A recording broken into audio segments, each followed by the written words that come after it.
Hi people, let's talk about the aspect of humility and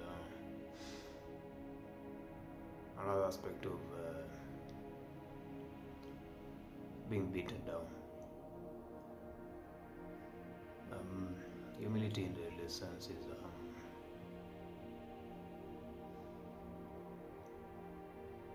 is an expression of value to all beings regardless of their class or their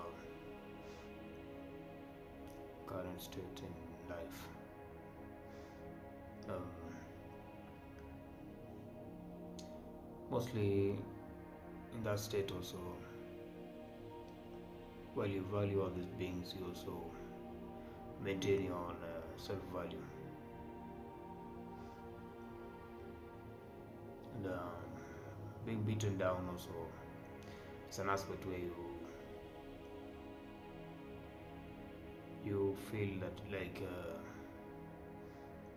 you do not have any self-value, but you value everyone. So it's kind of partially value people, but with self-betrayal aspect in it, where you keep yourself in a shrunken state so that you can be able to accommodate others. That in humility state you maintain your value in the process because you appreciate that everyone has a value in life. They have a purpose, they have abilities,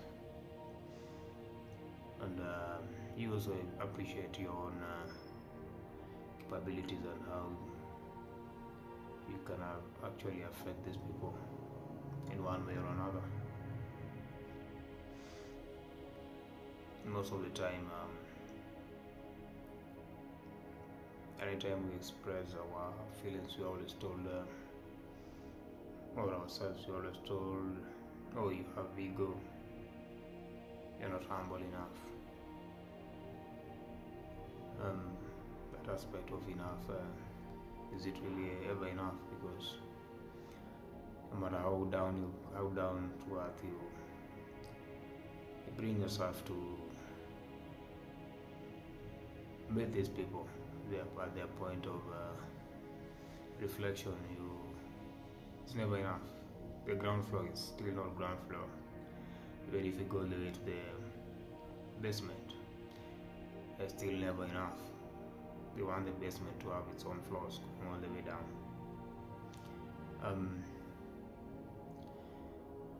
Most of the time we are told to shun our ego, but the ego has its own value. The ego is actually self-pride, and if you actually don't value yourself, you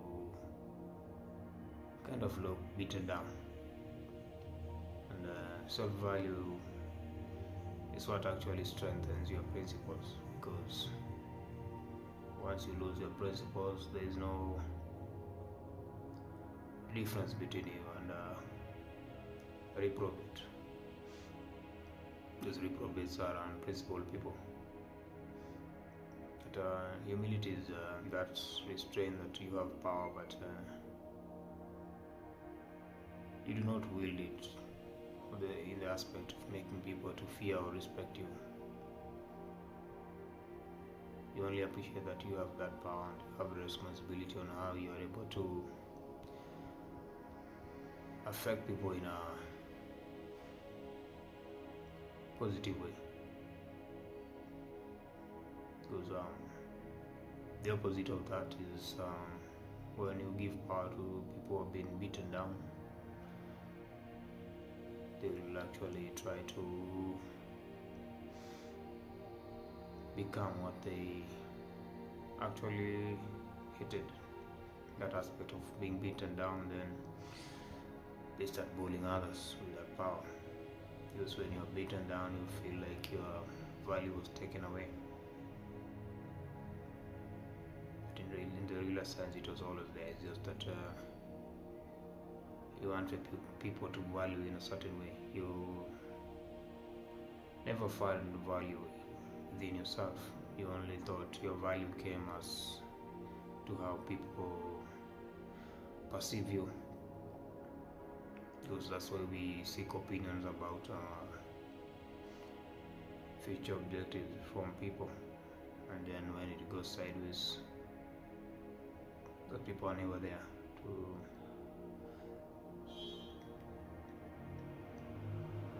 to give their opinions.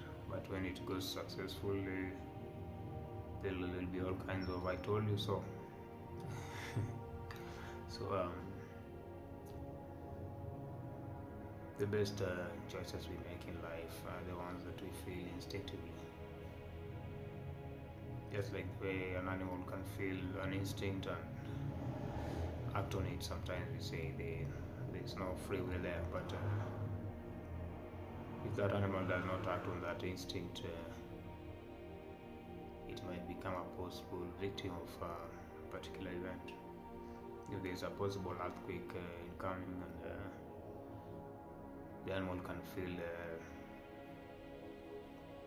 the earth itself in a trembling state, and if it does not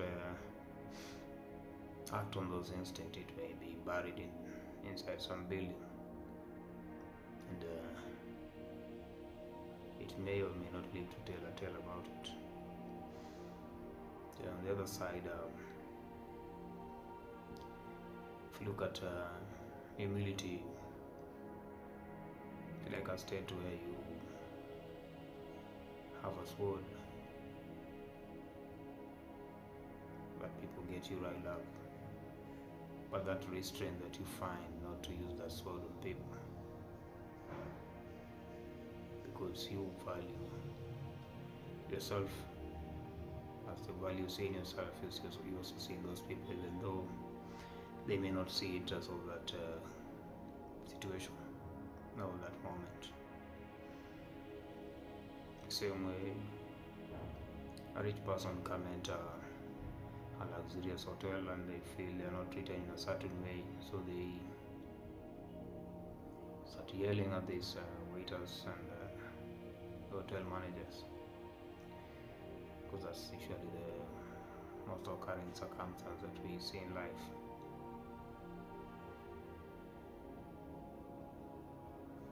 So these people may become fearful of this person because he's of value to that particular hotel or restaurant, or it may be any institution, bank, school, because the amount of money they spend in these particular institutions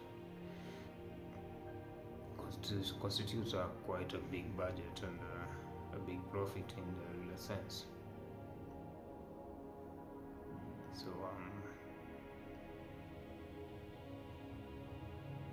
then there's another scenario where this person goes in and they are not served on time, but they decide to sit down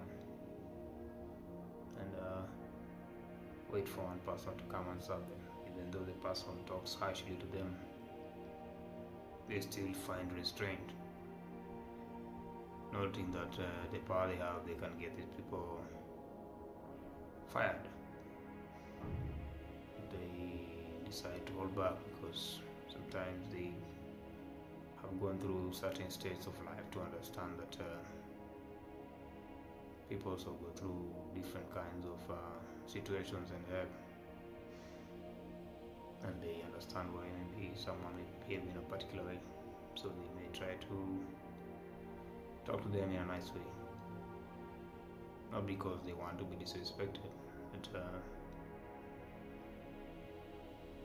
they see the heart of these people as to how and why they are going through what they are going through. So that restraint that they have is actually, that you cannot call it courage, but it's actually, that is the aspect of humility. It's not really beaten down. They see their value, but they don't want to exercise their power on top of these people. Not just because they are yelling, it's because they have an aspect of understanding and discernment. Because humility is a very great power to be able to achieve it. So if you compare it with the being beaten down, you're like